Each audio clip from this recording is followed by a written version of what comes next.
भोंदू अशोक खरात प्रकरणात एसआयटीची आज पत्रकार परिषद आहे। भोंदू खरातवर दाखल असलेल्या गुन्ह्यांच्या अनुषंगाने माहिती आता दिली जाणार आहे। भोंदू खरातला उद्या कोर्टात सुद्धा हजर केलं जाणार आहे। खरातला कोर्टात नेण्यापूर्वी एसआयटी आपली पत्रकार परिषद घेणार आहे। त्यामुळे एसआयटी पत्रकार परिषदेमध्ये काय सांगणार हे बघणं देखील तितकंच महत्त्वाचं असणार आहे।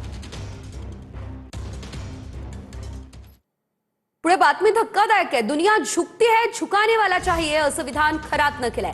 चौकशी दरम्यान भोंदू खरातनं हे धक्कादायक विधान केलेलं आहे। चमत्कार करून नाही तर हातचलाखीने महिलांना धमकावलं याची कबुली खरातनं दिली अशी माहिती सूत्रांनी दिली आहे। भोंदू अशोक खरातला कुठलाच पश्चातापही नाहीये। जे काही केलं ते लोकांच्या मानसिकतेचा अभ्यास करून आणि विज्ञानाच्या ट्रिक्स वापरून केलंय अशी कबुली भोंदू खरातनं दिलेली आहे आणि त्यानं जे काही केलं त्याचा कुठलाच पश्चाताप नाहीये।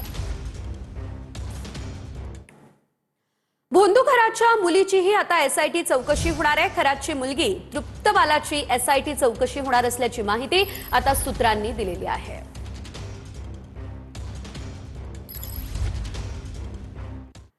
भोंदू खरातची पत्नी कल्पना खरातचा जामिनासाठी अर्ज राहता न्यायालयामध्ये अटकपूर्व जामीन मिळावा यासाठी अर्ज केला। 4 तारखेला अटकपूर्व जामीन मिळवण्यासाठी वकिलांमार्फत अर्ज केल्याची माहिती आहे। जामिनावर 10 तारखेला सुनावणी होणार असल्याचं कळतंय। कल्पना खरात विरोधात शिर्डी पोलीस ठाण्यात गुन्हा दाखल करण्यात आलेला आहे।